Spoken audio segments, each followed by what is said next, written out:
ৰ'ব কি হাতে কামে হ'ব লাগিব আপোনালোকে সংকল্প লওক এটা বুকুত হাত লৈ আজিৰ পৰা যি হ'ল হৈ গ'ল মোৰ ঘৰত যিমান প্ৰাণী আছে মোৰ ঘৰত বা নতুন প্ৰজন্ম যি আহি আছে তেওঁলোকক সকলোকে মই মাতৃভাষা মাধ্যমত সেইটো দেউৰী হ'ব পাৰে মিচিঙো হ'ব পাৰে বড়ো হ'ব পাৰে অসমীয়া হ'ব পাৰে মাতৃভাষা মাধ্যমত মই প্ৰাথমিক শিক্ষা দিম সেই সংকল্পটো লওক তেতিয়া গম পাম যে আপোনাৰ মাজত বিৰোধ নাই কাৰণ নহ'লে আকৌ শূন্যই হ'লগে আমি যে দুদিন চৰ্চা কৰিলোঁ তাৰপিছত আকৌ গৈ শূন্য হ'ব কিয় কাৰণ আপোনাৰ ল'ৰাটো আপুনি অসমীয়া মাধ্যমতে সৰুতে নপঠালে সি আখৰকেইটা শিকি লওক সি নিজৰ মাতৃভাষাত সপোনটো দেখিবলৈ শিকক সাজিবলৈ শিকক নমস্কাৰ বিন্দু ভূষণ বৰা ইউটিউব চেনেললৈ আপোনালোক সকলোকে স্বাগতম জনাইছোঁ পাঠটো শেষলৈকে চাব উপকৃত হ'ব কি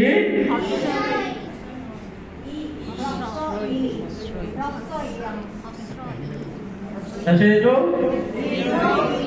বঢ়িয়া তাৰপিছত মোৰ আখৰ ধুনীয়া দেই এই ইয়াত পিছত কাৰণে বেয়া তাৰপিছত এইটো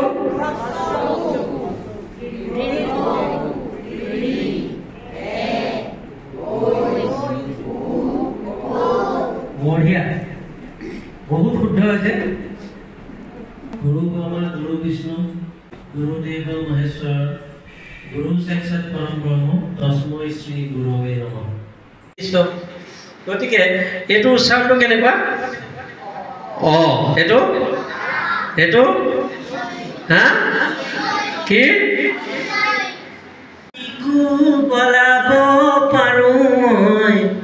তোমাকহে বলাবলৈ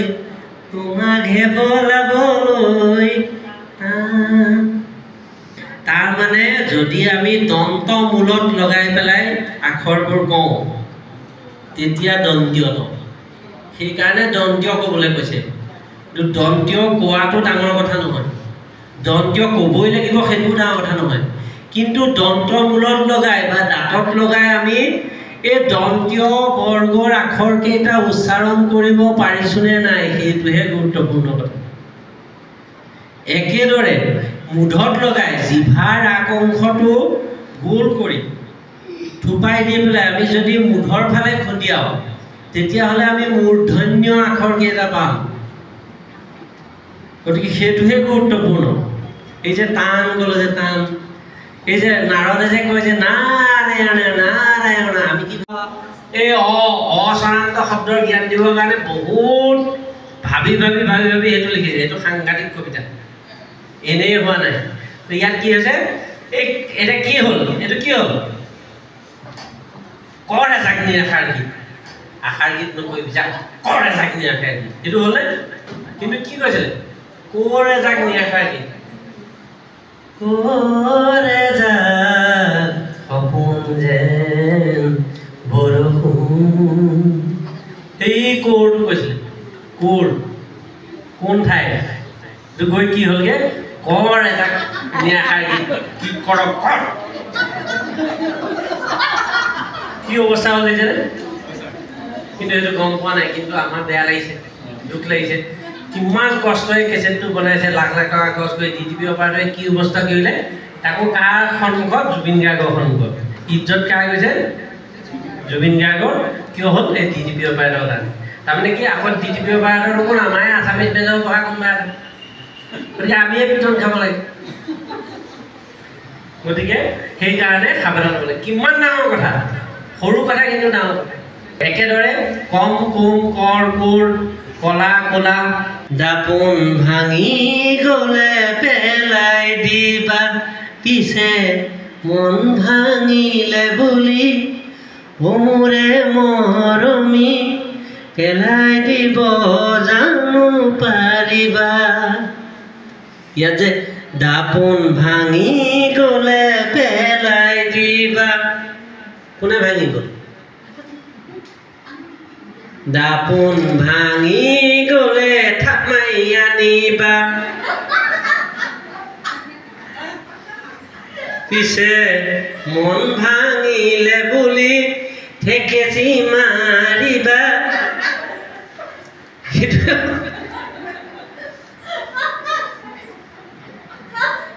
তাৰমানে কথাটো কি যদি কৰ্তা থাকে দাপোন ভঙা মানুহজন আছে লুকাই আছে তেতিয়াহ'লে দাপোন ভাঙিলে আৰু কৰ্তা যদি নাই তেতিয়াহ'লে ভাগিলে ৰছীডাল কোনে ছিঙিলেও এতিয়া আপুনি ছিঙিলে কোৱাকে উত্তৰটো দিয়কচোন ৰছীডাল কোনে ছিঙিলেও উত্তৰটো দিয়ক মোক থকাকে উত্তৰটো দিয়ক ৰছীডাল কোনে ছিঙিলেও ল'ৰাই ছিঙিলে ছিঙিলে হৈ আছে ৰছীডাল কোনে ছিঙিলেও এতিয়া নোহোৱাকে দিয়ক উত্তৰ ৰছীডাল কোনে ছিঙিলেও আপুনি ছিগি থাকিলে জানো কেনেকৈ ছিগিলে গম নাপাওঁ মই নিজে ছিগিলে হ'ব আপুনি ছিগিলে সেইটো হ'ব হৈছে বঢ়িয়া ৰছীডাল কোনে ছিঙিলেও ৰীতাই ছিঙিলে কি ৰীতাই ছিঙিলে নহয় ছাৰ এনেই কৈছে সঁচাকৈ আছে নেকি মই এনেই কৈছোঁ নহয় মই বেলেগ ৰীতা এজনী কথা কৈছোঁ ৰছীডাল কোনে ছিঙিলেও ৰীতাই ছিঙিলে এইজনী নহয় বেলেগ এজনী ৰীতাই ছিঙিলে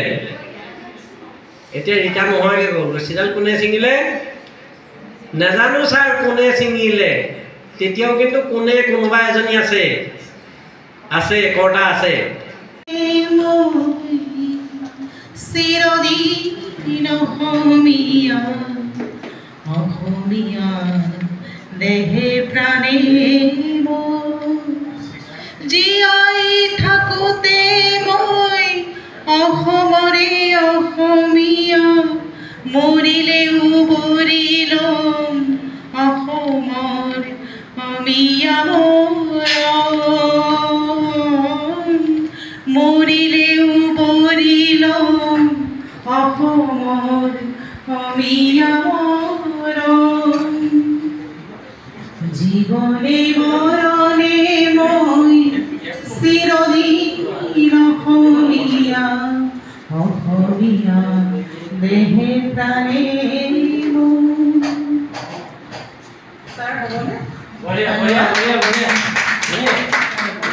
একো লগাব নালাগে সেই বাক্যটোতে কিবা এটা সংযোগ কৰিব লাগে কোনে পাৰিব বঢ়িয়া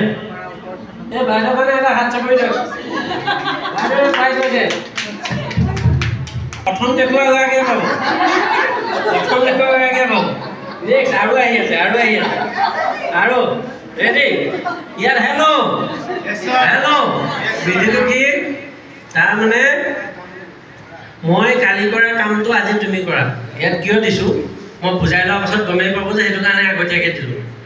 ইয়াৰ বিধিটো হ'ল 2 নম্বৰ বিধিটো সেইটোৱে তাৰমানে যে যেতিয়া নিজৰ সমান বা নিজতকৈ সৰু কাৰোবাক কিবা এটা কাম কৰিবলৈ ক'ব অনুজ্ঞাসূচক তেনেকুৱা বাক্যবোৰৰ ক্ৰিয়াত চন্দ্ৰবিন্দু হয় তাৰমানে মই কালি কৰা কামটো কৰাটো বিশেষণ প্ৰথমটো পিছৰটোত আজি তুমি কৰা তলৰ প্ৰশ্নকেইটাৰ উত্তৰ কৰা কুৱেশ্যন পেপাৰখন মনত পেলাওকচোন চন্দ্ৰবিন্দুটো আছিলে নাই হয়নে এই চন্দ্ৰবিন্দুটো দিয়া নাছিলোঁ মই পিছত যে প্ৰথমটোত চন্দ্ৰবিন্দু নালাগে পিছৰটোত চন্দ্ৰবিন্দু লাগে মই কিয় লাগে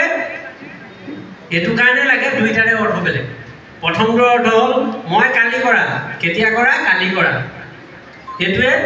ক্ৰিয়া বুজোৱা নাই ইয়াত কেতিয়া কৰা বিশেষণীয় ৰূপতহে বুজাইছে কিন্তু পিছৰটোত কি অনুজ্ঞা কৰিবলৈ কোৱা হৈছে কামটো তুমি কৰা তুমি খোৱা তুমি দিয়া দিয়া দিয়া দিয়া মধুভাষিনী চিৰসে নেহি মোৰ ভাষা জননী আমাৰ গানটোতে আছে দিয়া দিয়া দিয়াই এইটো চন্দ্ৰবিন্দু লিখাটোতো লাগিব নাথাকিলে লাগিব মই নাথাকিলে লাগিব এতিয়া মই কালি কৰা কামটো আজি তুমি কৰা এটা শুদ্ধকৈ লিখি দিয়া আছে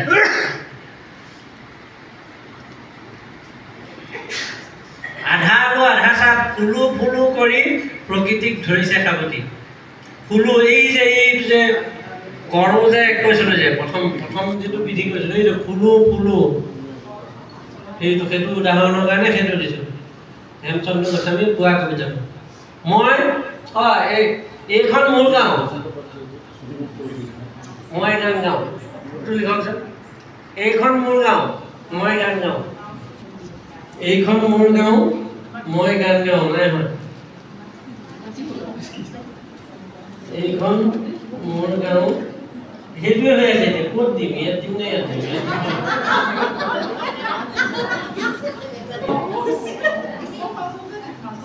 ক'ত দিম ইয়াত দিম নে ইয়াত দিম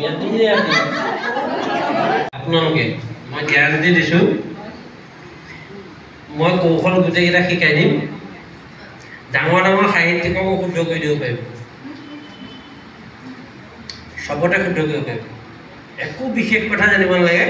4টা কৌশল জানিব লাগে আৰু সহজ কৌশল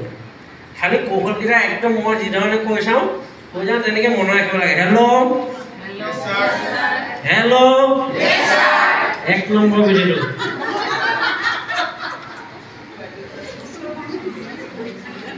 নম্বৰ কথা বিধিটো জনাৰ আগত কি জানিব লাগিব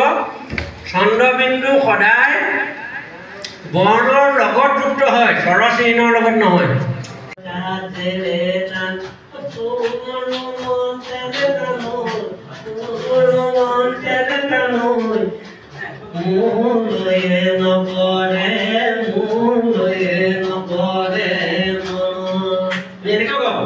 আজিকালি যেনিবা ছাবজেক্টটো বেলেগ হ'ব বিষয়টোকে বেলেগ হ'ব কেনেকুৱা হ'ব মন তেনেকা মন নকৰে বোলো হয় মনত পঢ়া হ'লে মিছকল দিলিহেঁতেন নহ'লে মনত পঢ়া হ'লে হোৱাটছএপ কৰিলিহেঁতেন সদায় মোৰ জিৰণি মনত মোৰ মিচিকাই যৌৱন গ'লে পাবলৈ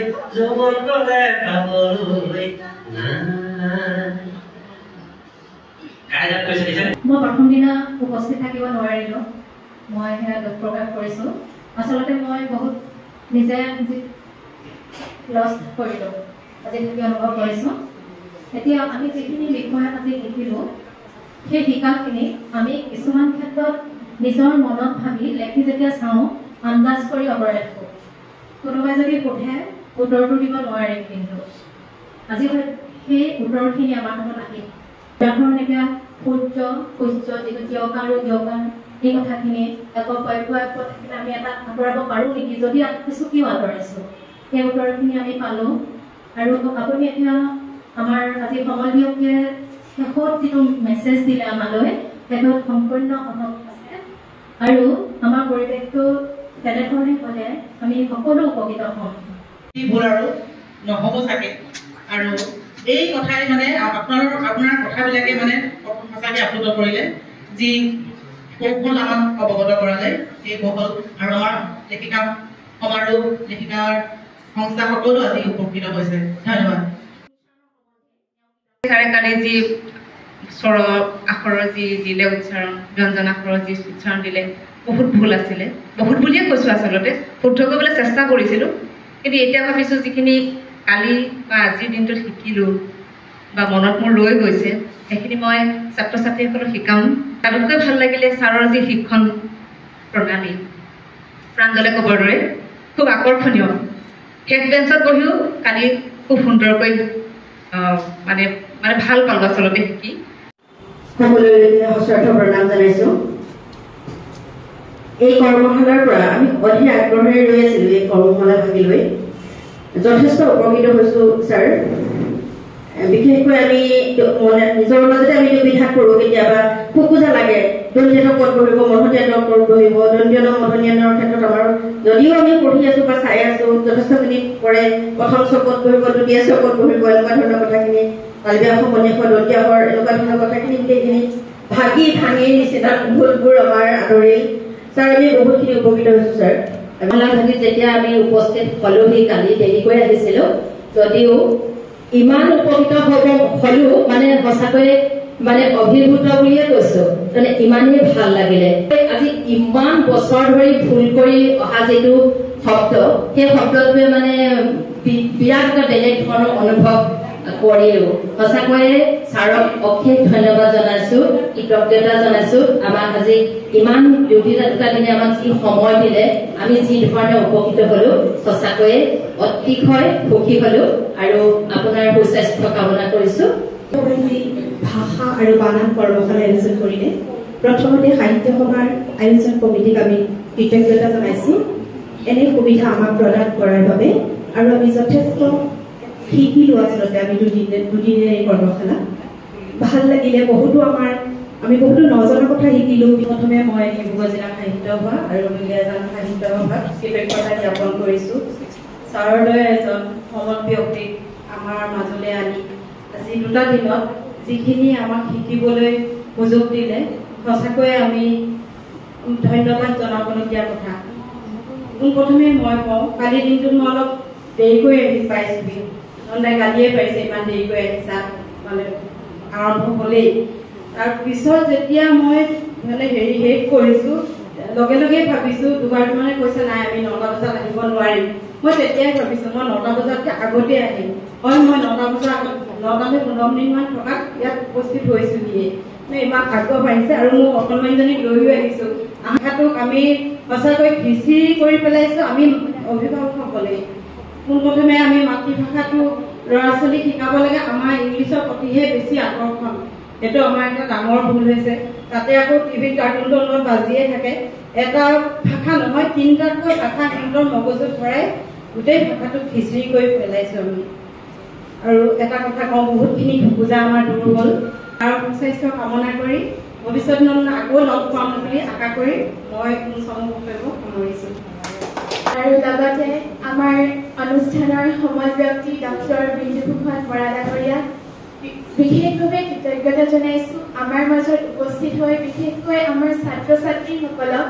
ইমান সুন্দৰভাৱে বানান আৰু ব্যাকৰণৰ সম্পৰ্কে জ্ঞান দিয়াৰ বাবে লগতে আমি